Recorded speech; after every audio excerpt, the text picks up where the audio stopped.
The canyon woke like a living thing when the wind shifted. Rhea Calder felt it through the yoke before she heard it, the subtle shiver that ran along the aluminum bones of her bush plane as she skimmed the spine of red rock. Morning laid a copper sheen across the water pooled far below, a river widened by a recent surge, a ribbon turned to a mirror. She was supposed to be ferrying gearbox seals to a stranded tour outfit on the Navajo side before noon. Nothing in her flight plan included the impossible white line gliding where no boat should be. Before we jump back in, tell us where you're from. If this story moves you, please subscribe. Tomorrow, I have a special story for you. Her thumb found the trim wheel, small corrections for the gust tugging her left wing. The radio hissed with empty air. At this hour, the canyon walls ate signals and spit them back as ghosts, a habit Rhea had learned to respect. She leveled at 800 AGL and banked, rolling the plane on a clean arc to follow the flash of white below. Not a raft. Not one of those fiberglass jet boats locals scud through the shallows. This hole was too clean, too long. Even from altitude she could tell the lines had been drawn by a different money. A yacht didn't belong here. Her first thought, the practical one, was draft. The second was scale. The third, creeping in like cold, was how a sea thing had found its way up a river whose temperament was knife and shale. The sun burned through a veil of high cloud, lifting the horizon into hard colors.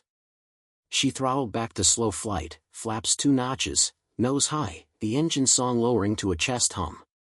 The canyon narrowed to a keyhole.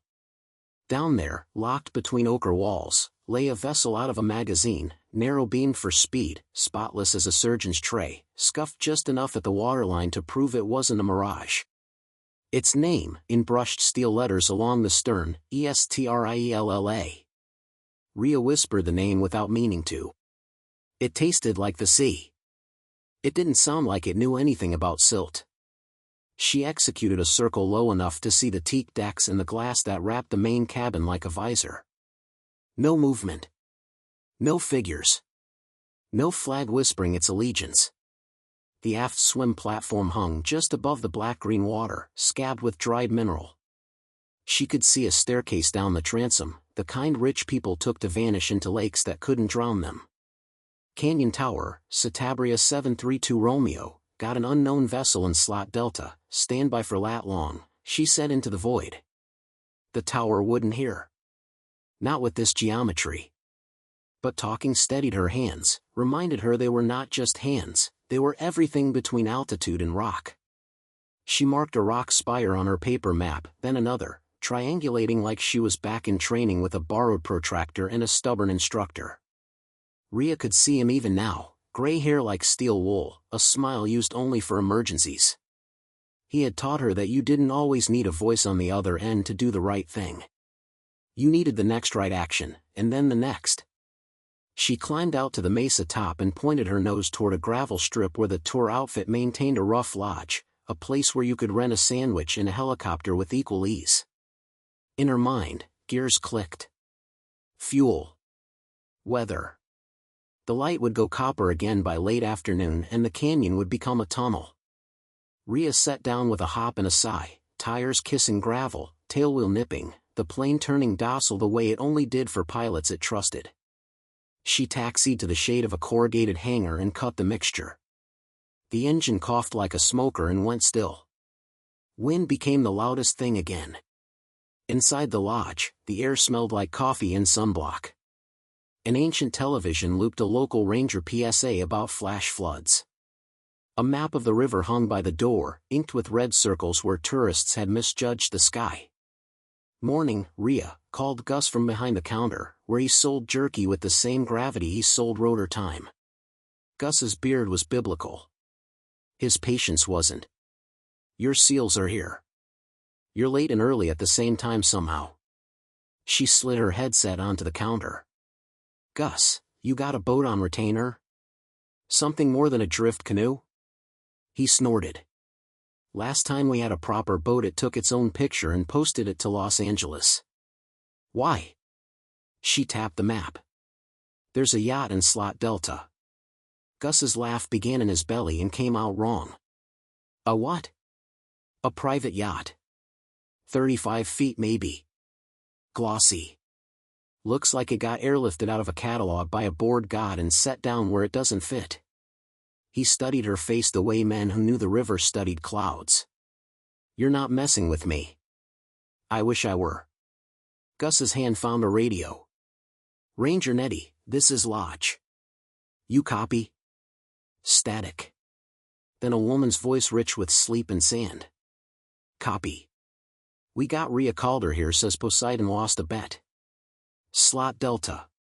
White yacht named Est, what was it? Estriel, Estriella, Rhea said, tasting the syllables again. Estriella, Gus relayed. You got anything on the water? Negative. Water team is downriver clearing debris by the intake.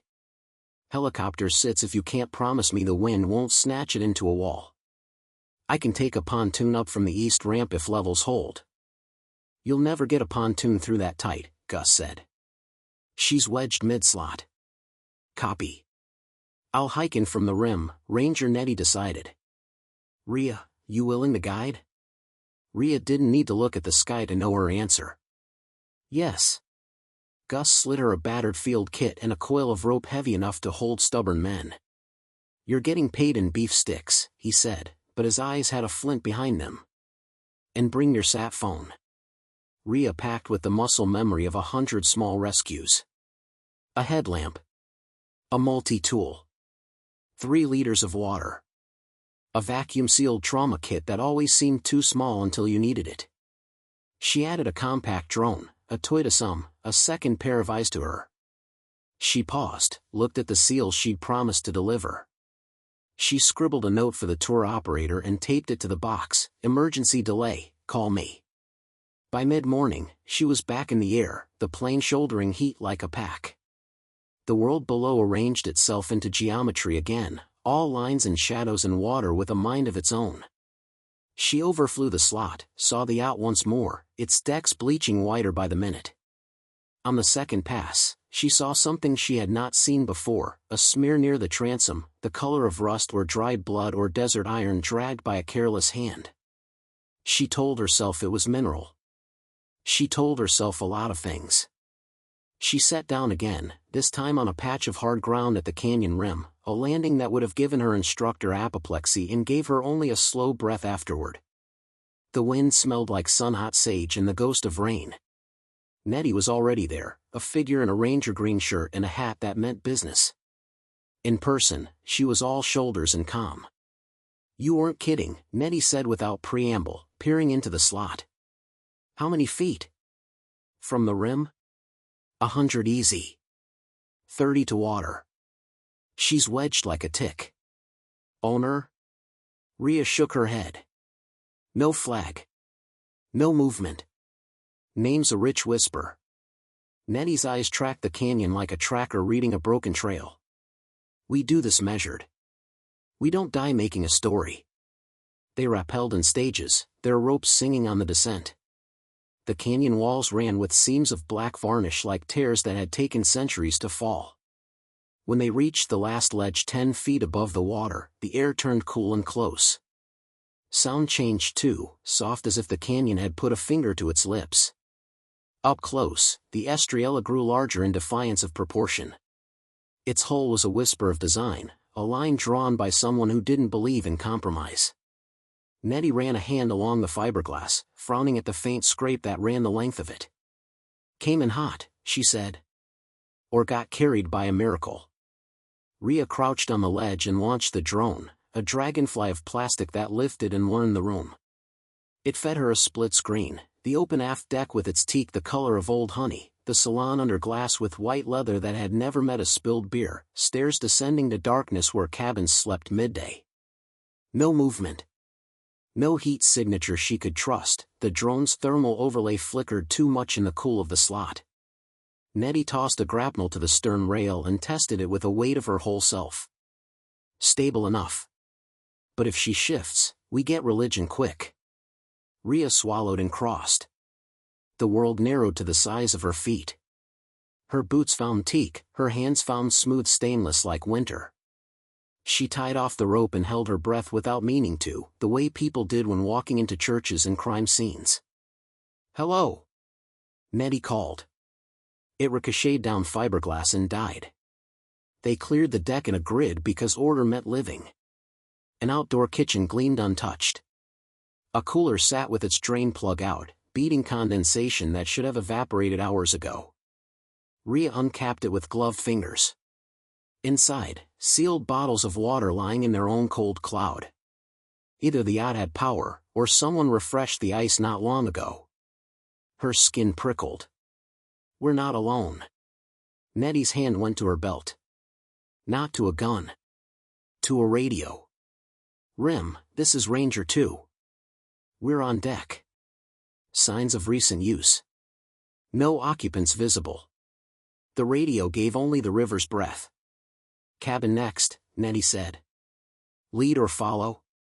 "Lead," Rhea heard herself say. She had spent years telling the sky what she would do and then doing it. Doors weren't different. She palmed the polished hatch handle and felt, universally, that life divides itself into befores and afters. The salon smelled like cedar and money. Lights slid in and lay across white surfaces as if exhausted. A long table ran through the center, set with 4 crystal tumblers as if someone had decided to be civilized in a canyon. Water beaded inside 2 of them. The other 2 were dry. 2 people drinking, Nettie said. 2 waiting. Rhea moved to the helm. The instruments were dark but not dead. A battery monitor blinked sleepily, a single green bar. A chart plotter sat on the dash, uncanny, a map of river squiggles and hazard symbols blinking polite warnings. The plotted track began at a marina 2 days downriver. It ended where they stood. She touched the screen and it lit like an eye. Names scrolled. One meant nothing. One meant too much. Owner listed as Estriel Holdings, LLC, Nettie read over her shoulder. "That going to be a shell company?" "Always is," Rhea muttered. "Scroll." The screen complied. A contact number. A maintenance note about a generator with a cough. A last entered destination, Sunset Nook, local slang for a canyon branch known for its evening light and tight turns. No marinas. No safe harbor. Only places to vanish into color. A soft hum vibrated under their feet. Nettie's eyes flicked to the bulkhead. Generator? Rhea stepped lightly until the hum grew stronger. A door stood half open on the port side, leading down. The air exhaled cool, air conditioning, low, the kind that turned a cabin into an island. The hum lived beneath it like a purr. "Stairs," she said. Nettie nodded. "I'll call it in from the deck. You take a peek, no heroics." Rhea descended. The yacht's world changed the way airplane cabins changed when you closed the door on weather. It was all soft and controlled at the price of being very far from anything honest. The corridor led past 2 doors. The first opened into a cabin with a bed big enough to pretend it was a house. On the duvet, a scatter of sand as fine as sugar. A dress lay across the foot, coral silk, folded with the care of someone who had never folded a dress alone. In the closet, hangers, empty, one with a thread that glowed against the dark. "Lower starboard cabin clear," she called up, her voice sounding owned by the boat. The second door stuck, as if a hinge had opinions. When it gave, the smell hit first, iodine, metal, something like pennies warmed in a child's palm. The cabin itself looked like a copy of the first except for the duffel on the floor, unzipped. Inside lay stacks of bandages and a sealed pack of 4 fluid. Rhea knelt and ran a finger along the crimp of the seal. New. She stood too fast and saw stars against white leather. There was a third door at the end of the corridor. It was narrower, more industrial. She hesitated there, one hand out as if feeling heat that wasn't there. The hum lived behind it. She opened it. A utility room. That's what her mind called it to make it small. The generator sat like a sleeping animal, panel lights blue. To the right, a freezer stood with chrome handles that could convince anyone they were in a kitchen. Its gasket was beaded with condensation that fattened and moved. Her body told her to close it and leave. Her hands didn't ask her body. The cold hit her collarbones and ran down her back. Inside, in neat stacks like merchants' wares, vacuum-sealed packets labeled with butcher's shorthand and dates that were not old. But the shapes were wrong for meat that belonged to dinners. Slim, pale, looping with the suggestion of veins. A label read, Specimen B, keep at -4 degrees Celsius. Rhea's breath made a cloud. She closed the door carefully and leaned against it because the world needed to know she could still negotiate. Rhea? Nettie's voice floated down the stairs. You good? Found the generator, Rhea said, and her own voice sounded like a lie that had gone to school. And, supplies. Medical? Medical, Rhea said. The word was a raft. She turned to leave, because the thing you did when your gut said leave was leave. Her eyes found a small safe mounted on the bulkhead. Its keypad blinked with the impatience of machines that don't know they're out of place. On top of it, someone had taped a sticky note. The handwriting was slanted, a hurry wearing a pretty dress. Do not open without me, L. Beneath that, in a different hand, steadier, the note had been underlined and annotated, if you open it, you're in. Rhea's heart did a double beat, the kind that made pilots check gauges. She didn't know if she wanted to be in anything. Rhea. Nettie's voice had changed shape. Urgent but thin, as if the canyon had decided to keep most of it.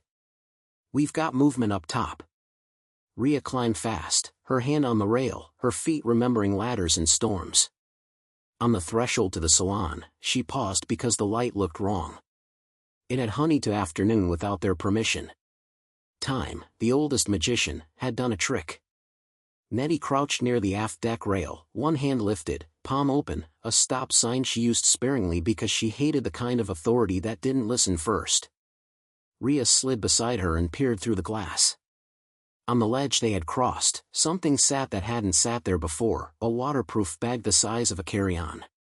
It hadn't been there when they arrived. It had been placed. Beside it stood a woman. She wore a sunshirt and a hat with a scarf that made shade where no shade lived. Her hands were empty. She was too still to be anyone who had grown up out here. People born under the sky never stood fully still, they swayed and code with the wind. The woman lifted a hand and waved as if greeting neighbors across a fence. Her smile was small and engineered to convey ease that had been baked too long. Rhea felt Nettie's muscles go tight as wire. Hello, the woman called, her voice bright enough to dent. I'm so relieved. We've been waiting. Nettie glanced at Rhea, a look that said, we do not break cover for choreography. She called back. We? The woman's smile widened. My husband and I. He's resting. She pointed once, casually, toward the canyon bend, as if husbands often lay down behind geology. Your vessel? Nettie asked, as if the question could bring sanity with it. Yes. Estriella. The woman tried the name on them, saw that it raised something like recognition, and seemed soothed by that. We had a mishap. But everything is fine now. Rhea's eyes ticked to the cooler on deck, to the water beating, to the 2 wet glasses, to the 2 dry. To the freezer door in the belly of the boat. To the note that told a future or a trap. To the smear near the transom that was not a mineral. Ma'am, Nettie said, we need to see your husband. Of course. The woman tipped her head. But first, you should see this. She crouched and unzipped the bag, turning the opening toward them like a magician at the reveal. Inside lay passports. Dozens. Different countries, the colors of sovereignty arranged like a tricky bouquet. Rhea spotted a Pakistani green, a European burgundy, an American blue. Each passport had a photograph clipped to it with a paper clip, a different face than the one printed within. Nettie's breath left on a thin wire. Why do you have those? The woman's eyes brightened. Because we help people. How? Rhea asked, before she could stop the word. We move them, the woman said, and her voice softened as if remembering a church. Out of places that will kill them into places that won't. We make them into who they need to be to live. She reached into the bag and lifted a second item, an envelope thick with cash bound by a rubber band with a memory. We keep them safe. The freezer? Rhea couldn't help it. Your specimens? The woman's smile cracked. You looked. She seemed neither offended nor surprised, only slightly impressed. Of course you did. Pilots always read the weather. We're done talking in riddles, Nettie said. Where's your husband? The woman's eyes held Nettie's for a breath, then Rhea's. She nodded toward the stern. He went into the water to clear the intake. He should have been back by now. Everything in the slot leaned suddenly toward the river. Rhea felt her skin shrink as if a cloud had passed over her while she stood in full sun. The intake. The river here didn't have one unless you built one. Or unless you planned to pass things along under the waterline. Rhea, Nettie said, and that was all, and Rhea was moving before words could put shoes on. She grabbed a throw line and looped it across her chest, clipped in with a speed that made something old in her brain say yes in relief. She slung a mask from a locker she had clocked in her first sweep without telling herself she'd clocked it, and she was at the swim platform, the canyon's cool breath on her shoulders. The water winked black-green and unhelpful. It smelled like iron, as if the river ran through old blood. She knelt, shocked at the intimacy of it, at how close two worlds lay without promising to know each other. 2 tugs if you need me to haul you, Nettie said. 3 if you get a miracle and find a better plan. Rhea slid in. The cold grabbed her ribs and squeezed. The world went quiet except for the heart she had carried since she learned to land in gusts. The yacht's underside was a clean geometry of intention interrupted by the river's sand. She found the intake by feel, a metal mouth with a stainless mesh, a breath of suction that pulsed as the generator thought about need and answered itself. Something had plastered itself against the grate like a sea rag. She peeled it back and the water snapped it. It wasn't a rag. It was a shirt. Discolorations bloomed like underwater galaxies where the fabric had already had a long conversation with the river. Rhea surfaced fast, breath exploding, and hauled herself level with the platform. Nettie's arm was there, competent and warm and belonging to a world that believed in grip strength. What? Nettie asked. Shirt, Rhea panted. No body. But, she swallowed hard. Blood. The woman on the ledge did not flinch. The wind tugged her scarf and for a second Rhea saw the scalpel of bone under the skin of her face, something carved too clean. Ma'am, Nettie said, voice low and formal, the ranger addressed that meant the next decision mattered. I need you to tell me your name. The woman took off her hat and with it, the shade. Sun remade her into someone harder. Leora, she said. Leora Halberd. Rhea felt the name hit some forgotten drawer in her mind and make noise. Halberd was a word for a weapon. It was also a family name that showed up in the news when the news wanted to put a face on money. Your husband? Nettie asked. Graham, Leora said. Her mouth was aligned now. He's late. Rhea pulled the throw line from her chest, unclipped with fingers that felt both number and smarter than they had been an hour ago. She wasn't cold anymore. She was a pilot with a checklist and a problem that didn't know it could be solved. Rhea. Nettie's voice meant, choose. Rhea looked at the cooler beads, at the 2 wet glasses, at the passports of other lives, at the freezer with its quiet science, at the intake that had eaten a shirt and maybe more. She looked at Leora's eyes, which had yet to show either fear or grief in ways that matched common charts. We take her aboard, Rhea said. We close the aft hatch. We keep her where we can see her. Then we bring the generator down. No intake, no undertow. Then we search the bend. Nettie's mouth pressed briefly into a smile that wasn't a smile, it was approval disguised as fatigue. Do it. They brought Leora across on the rope like ferrying a civilian out of a dream. Up close, she smelled like expensive sunscreen and something antiseptic. She kept her hands visible, which Rhea appreciated in the animal part of her brain. You're very calm, Rhea said, shutting the aft hatch and dogging it. The sound echoed down into the hull, the yacht consenting to be a room. I have practice, Leora said. People hire me for calm. What kind of people? The kind who need to stop being people the law can find. Nettie's radio thumped to life suddenly, clear as if the canyon had changed its mind about letting frequencies live. Ranger 2, this is Ranger Base. We have your ping. Team inbound on the rim. Helicopter will hold. Weather window closing by 1700. Copy, Nettie said. We have a subject. Possible missing male in water. Possible criminal enterprise in play. Define criminal, Base said, because this was the job. Passports. Cash. Something cold we don't have the labels for. Copy. Proceed with caution. The generator had a manual shutoff that had been engineered by someone who trusted machines more than men. Rhea found it anyway and made it listen. The hum dwindled to a nothing that unsettled the bones of the boat. Silence pooled in the corners. The air warmed by a breath, the cabin settling into the kind of heat that made expensive leather admit it came from animals. There were sounds then, the kind that make a person doubt they are hearing sounds at all. A wet slap. A thud like a hand on hull. A voice underwater that was not a voice, a pressure wave wearing speech. Rhea, Nettie said again, softer, as if the canyon might be a thing that hated its name being said too many times. Rhea moved back to the swim platform, to the little lip of world where cold began.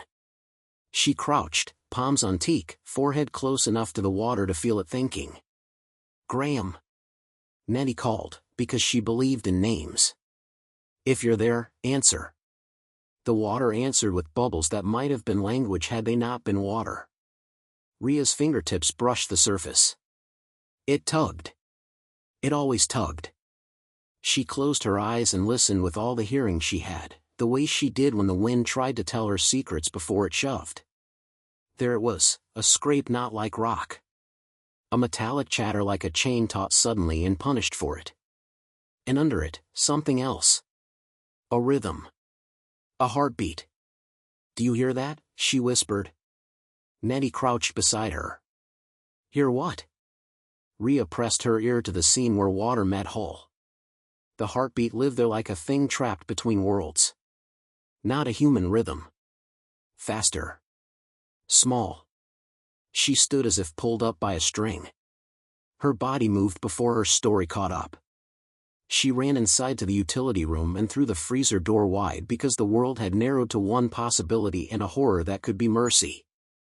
The vacuum seals glistened. Cold poured into the hallway and wrapped her shins. She reached past the stacks to the back where the condensation had beaded thickest, where frost made lace on metal. There, beneath a shelf, a small LED blinked red, then green, then red, a cheap sensor reading life where no life belonged. Rhea. Nettie again, from the deck, voice tilted into alarm. Rhea's hands closed on the handle of the safe because the sound she had heard on the hull matched the blink in the cold, because her mind had stitched those threads in a picture that felt like a fall. She punched 0-0-0-0 because no one who tapes a note on a safe trusts themselves to remember a code when the river wants answers. The safe chirped refusal. She tried again, and this time a different number came. Not one she knew. One her hand knew. The tail number of her plane. 732 Romeo. It was absurd. It was intimate. It was the way some puzzles solved themselves around you when you moved fast enough through the world to be friction. The safe clicked and unlaced. Inside, there were 3 things: a gold locket the size of a coin, a satellite phone with a cracked screen that had been used hard, and a folded sheet of paper with water damage at the edges where water had no business being. She unfolded it with her thumb trembling and discovered it was a ledger written in a neat, engineer's hand. Names swam there. Dates. Destinations. Fees. Next to each, a status. Most said transferred. 2 said questionable. 1 said lost. The most recent entry had no fee. No destination. Only a word written harder than the rest, as if the writer had wanted the pen to remember. Audrey. A shout from the deck made her flinch so hard she cut her finger on the safe slip. She tasted blood and ran, the locket clutched in her hand because it had decided to come with her. She reached the salon as Nettie wrenched the aft hatch open with a motion that meant urgency had beaten protocol. "What?" Rhea said, breathless. Nettie pointed. Her hand did not shake, but it had opinions now. There. In the eddy 3 yards off the stern, something had surfaced. Not a man. A case. A pelican box with yellow corners, the kind divers use when they need things to be alive after the world has tried to drown them. It bumped the surface twice like a seal that had not learned how to be a seal and then drifted closer, eddied by a physics that liked drama. Rhea leaned with the boat hook and snagged it. The handle felt like a promise. The latches had been wired with a twist tie-dyed red. Her hand knew what to do. People twist red when they want to check if red is still there later. She cracked the seal. Whatever was inside sighed with pressure like a grave forgetting itself. Foam cradled a cylinder the size of a tall thermos and an envelope taped to its side. The cylinder's gauge read 4 degrees. The envelope read, "In that neat hand again, if found, call." Below, in a shakier script, "Or don't." Rhea's throat worked. Nettie. A new sound reached them then, slicing through thought like an edge through rope, the sharp, urgent bark of a child's cry, muffled by water and steel and distance, rising from somewhere inside the yacht where no child should be. It said one thing first, alive. It said one thing second, now. This story took us a long time. If you like it, subscribe. Now, back to the story. Alive. Now. Rhea moved before the sense of it could be debated by the part of her mind that loved plans. The cry wobbled again, thin, high, trying on the syllables of panic, and the interior of the yacht seemed to tilt, not physically, but along some inner plumb line that connected instinct to motion. She crossed the salon at a run, Nettie on her shoulder, Leora 3 paces behind them as if tethered by a string she had learned not to test. "Where?" Nettie called. The ranger's voice was a rope bridge, purposeful, steady, meant to be trusted. "Below," Rhea said, because sound in boats lived in wood like secrets lived in bone. "Under the salon. Forward of the utility room." "The floor panels lift," Leora said, breathless, pointing. "There's a maintenance void. It keeps tools. Safety gear." "And babies?" Nettie asked without heat but without softness either. Leora's chin lifted, a small, practiced defiance. "When the world watches doors and never thinks of the space between them, you build a room in the seam." Rhea knelt on white oak that had no right being in a canyon and found the seam line by feel. Teeth could be mapped by fingertips if you let them be as smart as eyes. She pressed the knuckle of her thumb against a barely visible dimple and felt the magnetic catch give with a sigh. The panel lifted. A smell of damp foam and stainless and the slight sweet note of plastic warmed by breath rose to meet her. The cry hiccuped and gathered itself again. Rhea eased the panel back, making a space that was suddenly too small for the size of fear in the room. Inside the void, tucked like a secret someone loved, a child no more than 6 months old, strapped into a compact car seat tailored with care. A tiny knit cap with a stitched star sat crooked on a head too earnest for the world that made it. A monitor the size of a deck of cards was taped to the seat's frame, its LED winked red-green-red, a heartbeat translated into light. 2 thin tubes fed oxygen in at a whisper. The child's eyes were open, startled, wet, furious at abandonment, but they were the eyes of the living. Rhea's own lungs made a noise she did not recognize as hers until later, when she would replay it and understand that it had been relief trying not to be tears. "Hey, little one," she said, and her voice remade itself into the shape mothers and pilots use when weather changes faster than maps. "We hear you." Nettie's hands were already moving, the awkward grace of a capable person adjusting to something fragile. She checked the oxygen cannula, felt the baby's chest rise and fall, laid a hand on the sternum for the count a ranger knows for an infant's breath. "Respiration's okay," she said. "Warm, not clammy." Cry strong. What's her name? Rhea asked, eyes flicking to Leora without letting her hands hesitate on buckles, on tape, on the business of making the world bigger for a small person. Leora swallowed as if the word were heavy enough to bruise. Audrey. The name reached back through the boat, touched the ledger Rhea had found in the safe, circled the hard-pressed word on the most recent line, and lit it with meaning. Audrey. Not cargo. Not a code. A person. Nettie looked up. Any allergies? Heart condition? Anything I need to know now and not in 10 minutes? She was born early, Leora said, hands kneading each other like someone rehearsing confessions. We've been cautious with oxygen. We keep her warm. We keep her moving. Moving where? Rhea asked because questions were the handrails in rooms like this. Out, Leora said softly. Away. From who? Nettie. Leora's mouth pressed flat. From the kind of man who thinks money erases ownership papers and who learned to buy governments before he learned to love people. From a family that calls what it does philanthropy and calls what we do kidnapping. The freezer, Rhea said, not to be cruel, but because truth liked all its pieces on the table. Blood units, O negative, packed at 4 degrees. The duffel. 4 fluids. The passports. The cash. We move women and children, Leora said, and some muscle around her eyes gave up on being neutral. Out of situations where law wears the wrong badge. We triage on the water. We make them someone else just long enough to become themselves. We buy time. Sometimes, she added, voice lower, we get caught between miracles and the men who think they own them. Graham? Nettie asked. Your husband went down to clear the intake. He's overdue. Leora's hands stilled. He should have been back by now. She swallowed. He's strong in water. It's how we divide our fear. I fly paperwork, she said to Rhea without smiling. He dives problems. Rhea looked at the baby. We move her to air and hands. Then we find him. Copy, Nettie said. Rhea, you carry. I'll cover.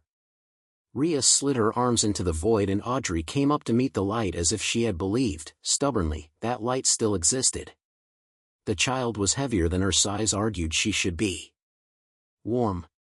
Present. A human fact you could not disprove. The yacht creaked. Not much. Enough to remind them the canyon was a throat and they were in it. Nettie's radio spat a voice, Ranger 2, this is base. Team at the rim. We have eyes on 3 unknowns approaching from East Trail. They are not wearing smiles or uniforms. Copy, Nettie said, and her tone put on armor. Describe. 2 males, 1 female. Packs. Moving like they want to be first to something. No visible long guns from this distance. Could be hikers. The pause argued against it. They move like they've trained their feet to lie. Understood. We have an infant on board. Possible missing diver. Expedite med kit on the rope. And tell the team the word for today is caution. Copy. Rhea wrapped Audrey in a blanket that had come from a cabinet as if the boat had expected to do this all along. She tucked the little star cap properly over a soft fontanelle. Audrey's cry softened into a perplexed chew of air. You carry like you've carried before, Leora said, watching the way Rhea's elbow knew where a small back wanted to be. Rhea didn't answer. The past was a city she visited in weather, not a thing she toured for strangers. She adjusted the oxygen flow, slit the tape that held the cannula in place to the seat, and teased it gently free, leaving the prongs and the small nose. The oxygen bottle traveled with them, light enough to carry but heavy enough to remind everyone air is work. Water kissed the hull, 1, 2, 3, as if a hand had tapped it to set tempo. The canyon had a heart, too. It had decided to make itself heard. Flood window? Rhea asked, eyes on Nettie. Not imminent, the ranger said. But this season all the clocks cheat. Rhea glanced at Leora. Anyone else on board? Anyone else in the seam? Leora shook her head. Just Audrey. She hesitated. Today. Whose child is she? Nettie asked, not taking her eyes off the aft hatch as if willing the river to keep all its hands where they could be seen. Legally? Leora said. A man whose name makes senators nod. Actually? Her voice changed color. A woman who didn't get a vote. We'll need names, Nettie said, before night. But right now let's keep breath where it belongs. A messenger bag on a line shuttled down from the rim like a lazy spider, bumping the rock face. Nettie hauled it in, popped it. A proper med kit. A laminated card from base with a scribbled note, "We see you," like a hand squeezed in writing. Rhea, Nettie said, you and Audrey stay mid-boat. Away from hull and hatch. Leora, with me at the swim platform. We get a tether on anyone coming out of that water. Leora moved to comply and Rhea saw something change in her back as she looked at the river, a contained tremor, the kind that meant fear had done its taxes and decided to stay anyway. Rhea wanted to ask questions that had nothing and everything to do with boats. Who taught you to be brave like that? When did you first borrow courage from a stranger? How many nights did you spend listening for courts that never came? The river answered questions none of them had asked yet. A hand appeared at the stern, white against dark, fingers splayed, nails ragged, gripping the lip of the swim platform so hard the tendons stood like spokes. Nettie lunged and had the wrist before the second hand arrived. Leora dropped to her knees and put both hands under the first forearm as if she could lift an ocean with a decent fulcrum. Graham, she said, the name a plea and an order. A face broke the surface. It was a face boiled down to the parts that could be named, eyes like things that had seen too many shades of the same color, a mouth willing to work again if asked nicely, a cheek with a smear of canyon on it. He coughed up river and tank air and tried to speak. Nettie did not let him. She got both hands in his armpits, put her boot against the platform, and used leverage and law to bring him aboard. He lay on the teak, heaving. He wore a dye of skin gone to the color of silt and a belt for weights that was missing 2 bricks. One foot was socked, one bare, the toes scored as if they had argued with rock and lost. Are you hurt? Nettie said, already assessing, already palpating gently for the kind of answers the body knows before the mouth does. Graham turned his head and saw, as if the world were a circle, the infant in Rhea's arms. Something in his face, shocked open by water, settled. Hi, he rasped. We made company. Leora's hand was on his hair because that is where long marriages go when words are late. You were late. Intake was jammed, he said, coughing. Something like a shirt. Something like someone's warning. We found the shirt, Rhea said. No body. Not yet, Graham said, flat. He closed his eyes once, opened them. We have to move. The rim team says we have tails. 3, Nettie said. 2 men, 1 woman. Then there will be more, he said. That's how they work. 3 to find, 2 more to pinch, 1 to point. The rest show up once they're sure the trap is sprung and they don't have to pretend the law is theirs. Who? Rhea asked. Graham's breath snagged on a laugh that hated itself. The Foundation. They call themselves that. Sounds charitable if you don't know what it's for. He turned his head toward Leora. He sent them. He being money? Nettie asked. Graham nodded. Money with a last name. The kind printed on buildings. He coughed again and rolled to his side. He had the manner of a man who had taught his body to do his bidding in bad weather and had never fully trusted it since. They knew we were here. Or they guessed. We were supposed to rendezvous with a volunteer raft in Sunset Nook at 1600. It didn't show. I went below to clear the grate. Something banged the hole once. Hard. Scare tactic, Leora said. They like to put sound in things. It makes people think they're hearing their conscience. Your ledger, Rhea said to Graham, watching his eyes when she said it. In your safe. She touched the locket she had slipped into her pocket and now brought into light, gold turned to memory by fingers that had worried it. And this. Graham stared at the locket as if it had done a trick without asking. Where did you? He stopped, then smiled on purpose. Right. You're a pilot. You see what's there before your brain makes it polite. What is it? Nettie asked. Leora answered. A key. Not to a door. To a story. She looked at Rhea as if the younger woman had passed a test she hadn't known she was taking. It holds the only copy of the only file that matters. Names. Receipts. Contracts written with gloves on. The kind that wear clean names in daylight and do their work at night. The child's name in your ledger, Rhea said, very quietly. Audrey. No destination. No fee. Leora's eyes went soft in a way that made Rhea decide she believed her past tense and present. Some entries are rescues, Leora said. Some are ransom our souls pay to get us through a day. That one, the only fee I ever wanted paid was breath. Ranger 2, bass snapped in Rhea's ear from Nettie's radio, the canyon amplifying the urgency. We have movement at your approach ledge. Unknowns now visible. They're not hikers. One has a sidearm. One has a baton. They look confused by the boat but not confused enough. Copy, Nettie said. Advise. Hold. Do not engage unless you have to. Helicopter window in 40 minutes is gone, all rotor assets grounded for gusts. We're sending 2 more on foot. Copy, Nettie said again. She looked at Rhea and Leora and then at the baby and Graham.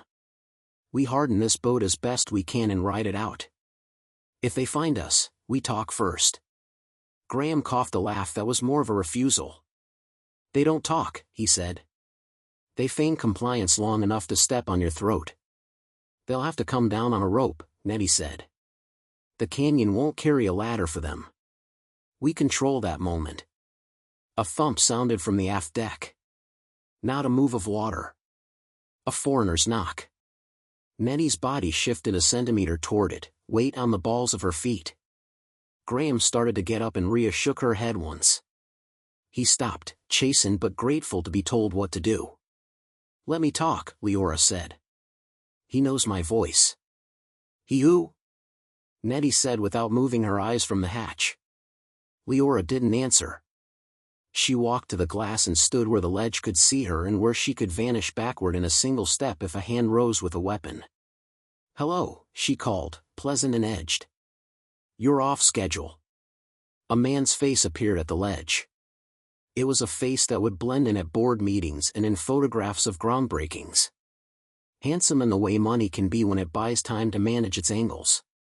He smiled like a man on a magazine cover who believed in the fiction under his picture. Leora, he said. You look tired. Leora smiled back with every tooth diplomatic. Graham went for a swim.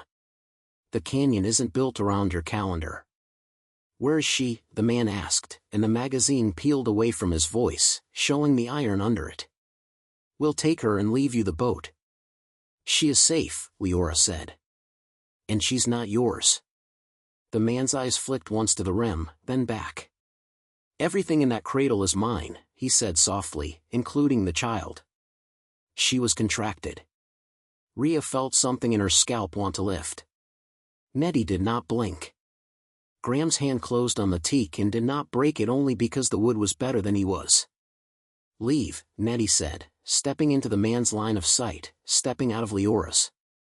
Her ranger badge was plainly visible on her belt. This is an active rescue scene under federal jurisdiction. Turn around. Walk away. If you have counsel, call them. If you don't, find some. You do not want to play at the edge of this slot. The man studied her like a product he wasn't sure he wanted to buy. And you are? Someone who knows a flash flood doesn't negotiate, Nettie said. And I can hear one thinking about it. So unless you brought a rope, a priest, and a reason, you should choose a safe direction. We brought all 3, the man said. He gestured and the woman with him stepped into view, small, efficient, hard to read from a distance. On her shoulder, a coiled rope. On her chest, a necklace shaped like a cross turned sideways. In her eyes, Numbers. We also brought an offer. He lifted a hand as if making a pledge. $50,000 for the child. You get to tell yourself you saved a life and paid for a new Ranger truck. Nettie's laugh was startling and pure. Sir, she said, we are not the same species. He shrugged. You will be. Everyone is when water gets taller than they are. He took the rope from the small woman's shoulder and tossed its end onto the deck with a practiced flick. It landed like a challenge. You can send her out now with the money, or you can wait until the weather removes your principles. Leora stepped forward again, her face turned to ice in a place where ice had to invent itself. You sign contracts on your children's birthday cards, she said. You don't get to barter with mine. He tilted his head as if hearing a tone in her words only he could hear. The ledger, Leora. You bring children into the world of debt and you act surprised when the invoices arrive. Rhea's pocket felt suddenly too small for the locket. She could feel its circular certainty against her thigh like a planet. Names. Receipts. A key. A story. Rhea, Nettie said softly without looking back. If they put a foot on this deck without permission, we stop being polite. Copy, Rhea said. Audrey's breath tickled her collar. The child's fist had found the zipper of Rhea's flight jacket and was bringing it to her mouth because the mouth was how you learned the world when you were new. Graham levered himself to sitting with a hiss of pain and a mouth that was done with being quiet. You're not getting her, he said to the man on the ledge. You've gotten enough. The man looked past Nettie at Graham, and the part of his smile that cared about masks went slack. You were hired to drive boats, he said. Not to grow a conscience. Funny thing about consciences, Graham said. They grow whether you water them or not. The canyon made a new sound then. Not thunder. Not yet. A low chuckle far upslop that sounded like an old bucket of nails tipping and spilling and running. Nettie's head snapped toward the sound and she and the canyon looked at each other the way two old professionals do when they've both shown up for the same job. Time's up, she said. Everybody inside. The man on the ledge smiled. You think I'm afraid of a little rain? I think you've never seen what this place can memorize, Nettie said, and slid the glass shut, dogging the hatch with a twist that said this was not her first storm in a narrow place. She turned to Rhea. Plan. Rhea answered because the part of her that flew recognized a cockpit even when it was a yacht in a canyon. Midship the weight. Strap in anything that tries to forget gravity. Kill the batteries below deck, keep one bank for lights and pump. Seal the forward hatch. Crack the aft an inch to equalize if we have to. Move high if the water comes brown. Copy. Graham? Graham was on his feet now through the application of stubbornness to pain. We can anchor to the crack in the wall at the aft corner, he said. There's a fissure. The grapnels will hold if we give them a faith they don't deserve. Leora had tied 2 lines before anyone asked her to. She worked like a person who had chosen practice over hope and found both. The canyon chuckled again and then, without asking permission, it laughed. Rain that had fallen miles away arrived as a wall of water with a black line at its face that was not a line at all but a raft of sticks and dirt and plastic bottles and one lost shoe. The river rose in a way that made arithmetic look like a parlor trick. The man on the ledge stepped back in instinct if not admission. His rope slithered across the teak like a snake that had remembered it was only string. The small woman with the numbers in her eyes pointed at the sky and said something that looked a lot like a prayer and a lot like a curse in one syllable. The first wave hit the stern and the Estrella shuddered to accept it.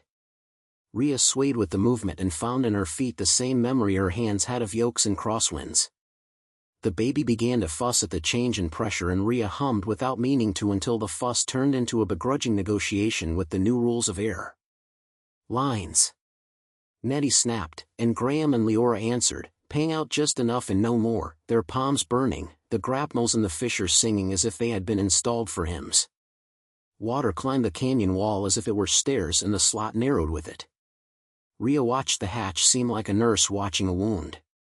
She saw the small leak begin and taped it with a square of marine wrap that lived in a drawer labeled dumb luck. The river pressed its ear to the glass and listened to the people inside the boat and found them wanting but not yet broken. "Rim team," Nettie barked into the radio, "get off the edge. Get to high ground now. Anyone still on that ledge is about to discover the definition of too late." "Copy," Base said, voice tighter. "We're moving." "What about them?" Rhea asked, chin toward the unknowns. Nettie had already made the choice and was not interested in rehearsing it. "I warned them." She pushed the transmit again. "Base, be advised, 3 unknowns at our approach are about to be in the flow. If you can drop a line from 50 meters upstream on your side, do it. Do not put a body on that edge." "Copy." The next wave was taller. It brought logs padded with dirt and an oil sheen from somewhere above that made a rainbow with teeth. The hull took it and complained. The grapnels sang a higher note. Graham's jaw clenched, not at the water, Rhea realized, but at the ledger in the locket and the men who thought it meant anything could be contracted. "We can't wait out men like that," he said over the water. "They own clocks." "Then we break theirs," Nettie said. Her eyes slid to the safe room under the salon, then to the sat phone Rhea had pulled from the safe, then to the gold locket Rhea kept thumbed like a worry stone. "Evidence goes up'em in the kit bag. Names go with it. If we walk out of here with a child and no story, they'll write one." "Agreed," Leora said. "Send the file. But keep Audrey here, in arms I can see, until this water stops pretending it's the only thing that matters." "On it," Rhea said. She slotted the sat phone into an alcove near the window where signal might be better and powered it. The screen cracked but persistent, blinked once, then found a satellite like a pilgrim catching sight of a shrine. She punched a number from the ledger that had a star by it, an investigative reporter Rhea knew because pilots hear the names of people who keep planes honest. The call did not go through, because the world loved drama and hated justice at the same time. "Text," Leora said. "File only. 3 recipients. One is a woman at a shelter in Flagstaff who knows how to find cameras. One is a lawyer in Phoenix who hates losing. One is a desk at a public radio station that actually reads emails." Rhea thumbed down her own anger until it fit inside the exactness of typing. She photographed the ledger's pages with hands that had learned to be still in turbulence and attached the images to a message so spare it could not be misquoted. She snapped the locket open and found, nestled behind the tiny portrait no one had expected, a microSD card sealed in clear tape. She slid it into the sat phone slot and watched the progress bar climb. It took years. It took seconds.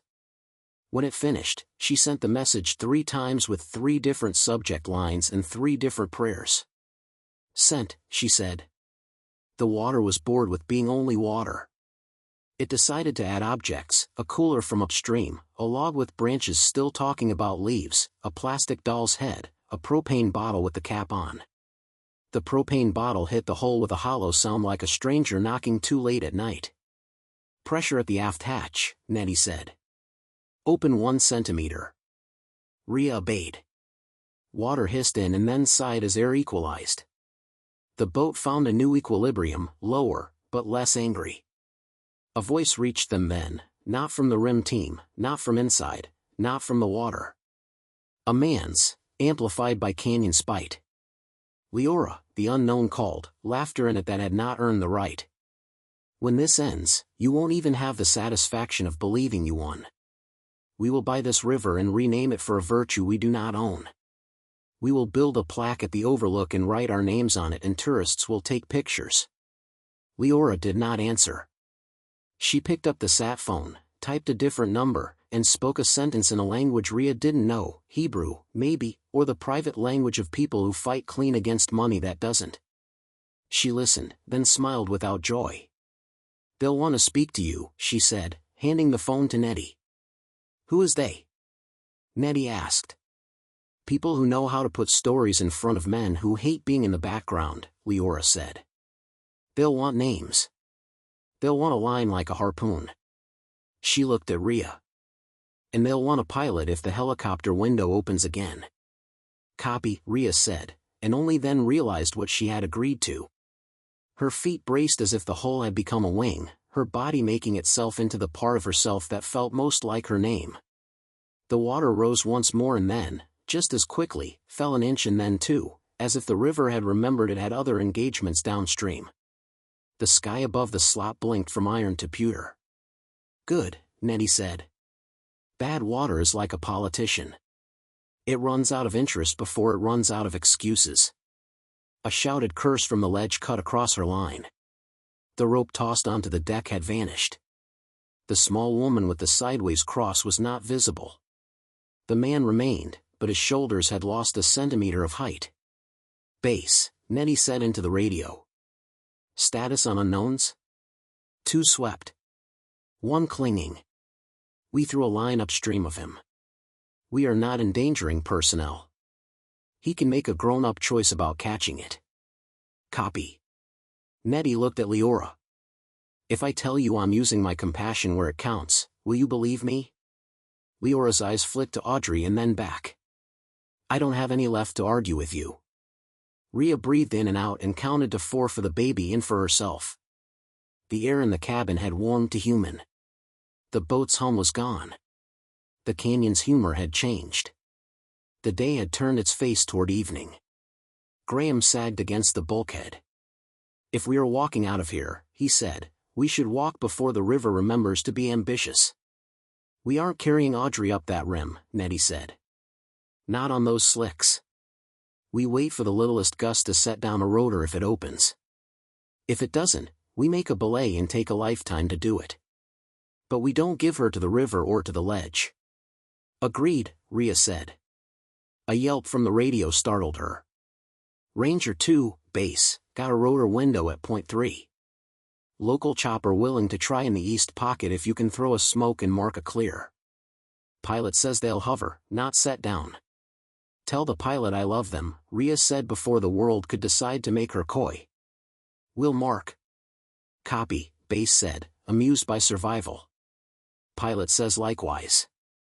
Rhea sprinted to the utility closet and grabbed a Dayglow orange smoke canister designed for idiots at sea and women who plan ahead. She looked at Nettie and the Ranger nodded. "Aft crack. Least turbulence there.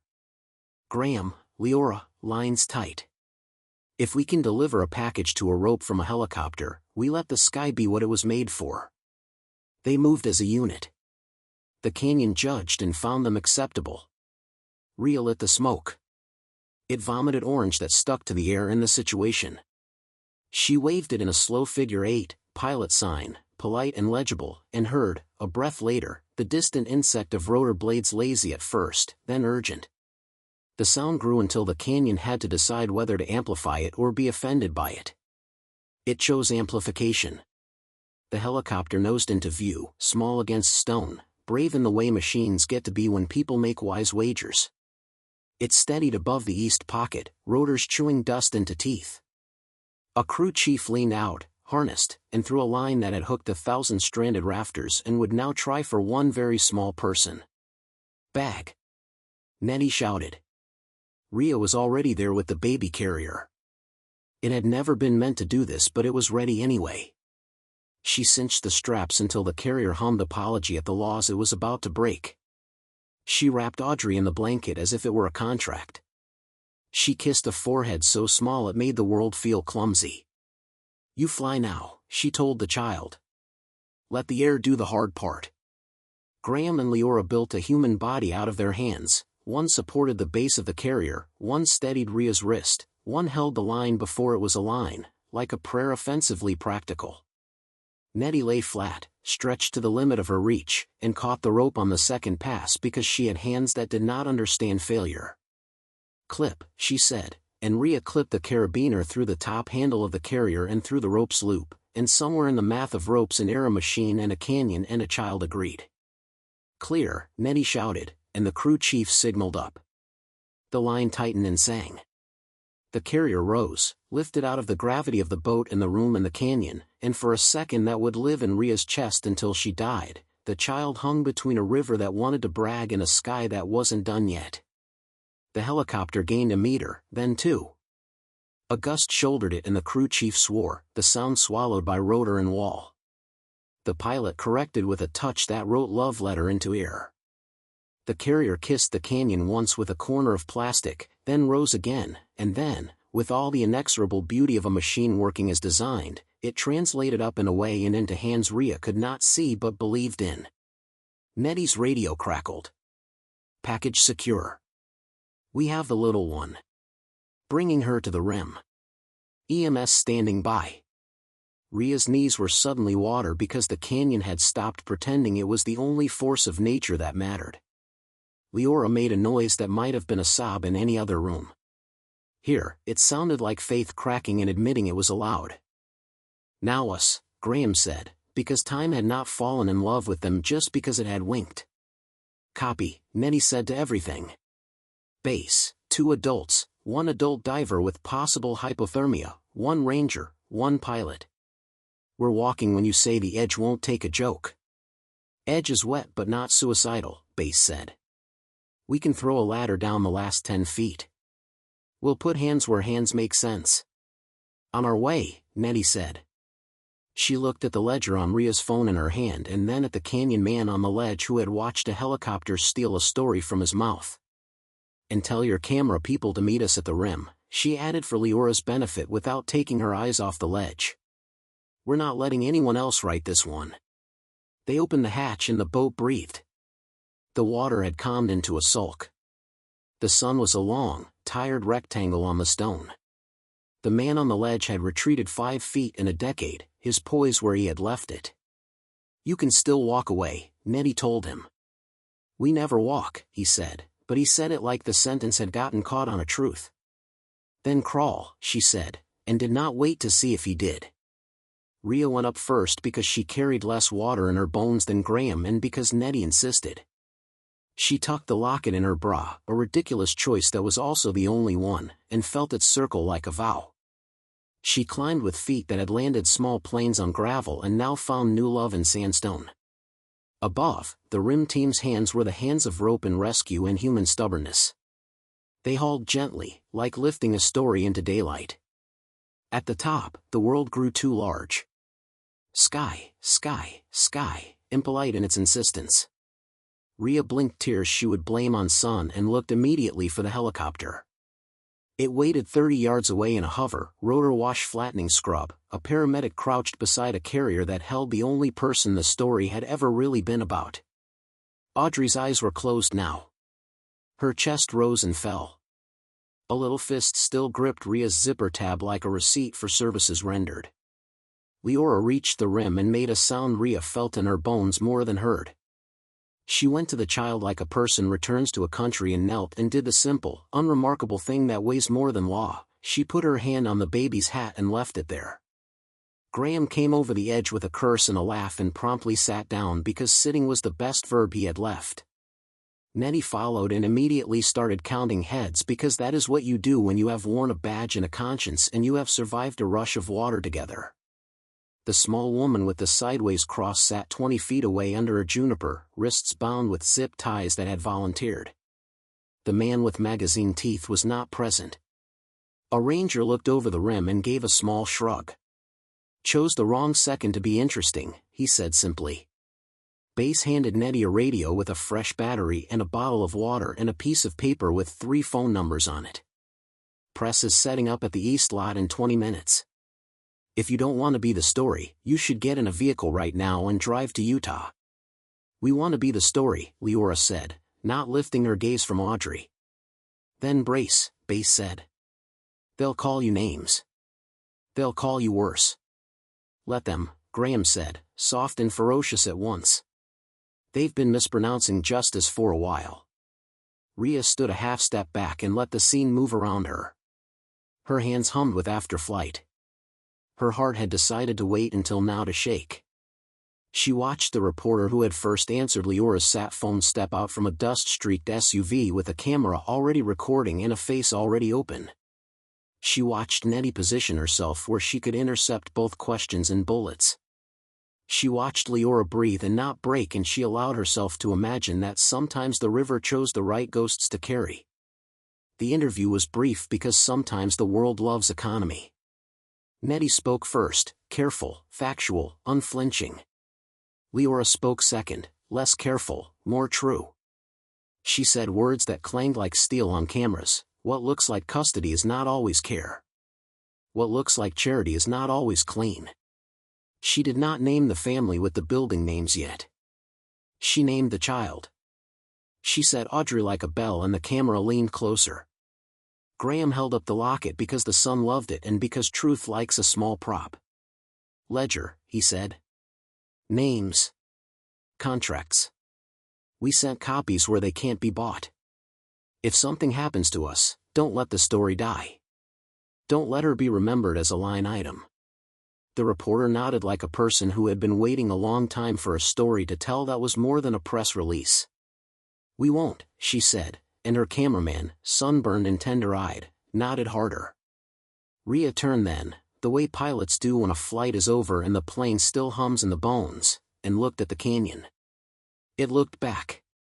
It had already forgotten them, because places that old don't hold grudges for small people.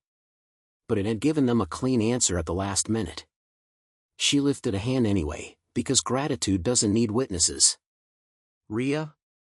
Nettie said, appearing at her shoulder with the stealth of people who wear boots for a living. We're not done. There will be men with pens trying to make you the villain in 5, 4, 3. Rhea smiled with half her face. They can try. I know my airspeed. Nettie snorted. Go wash River off your hands. And when the calls come, because they will, answer the ones that spell your name right and hang up on the ones that don't. Copy, Rhea said, and then paused.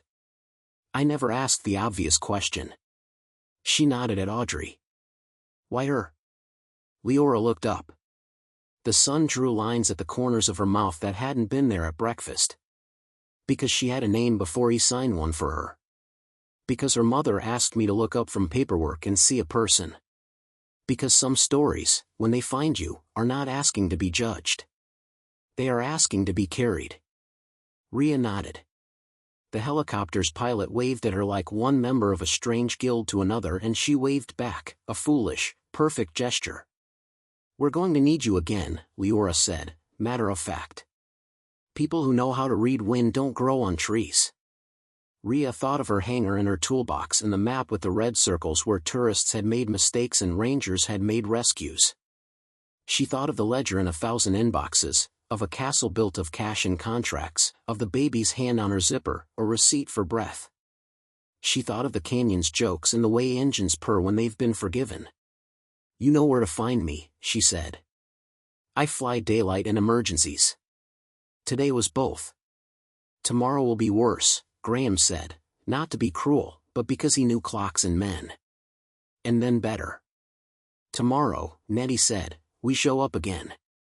That's the only trick I trust. They began to move then, the living choreography of triage and testimony. Medics took Audrey and did not smile because they had too much to do. A ranger put a blanket around Leora's shoulders like friendship. Graham accepted a cup of something hot that lied about its taste and told the truth about its heat. The reporter stepped back to give them room and not give up the angle. The canyon changed color again because it could. Rhea stood in the middle of it all and felt the gear teeth of the day finally mesh. She touched the locket once more, then handed it to Nettie. Chain of custody, she said. Chain of story. Nettie took it. Chain of care, she said back, and slipped it into an evidence bag that looked too small for what it held. Somewhere down the slot, the river muttered to itself in the language of silt and satisfaction. Somewhere up the sky, a hawk wrote a long sentence in air that only hawks can read. Somewhere in a city with too much glass, a man stared at an empty room and realized he had miscounted courage. Rhea looked at the child one more time and then at the map in her head, which had grown a new mark like a star. She did not say a prayer because she had used them and did not expect refunds. She did something else instead. She checked the wind, and then she smiled. 2 more great stories are next. Don't miss them. Subscribe and turn on notifications.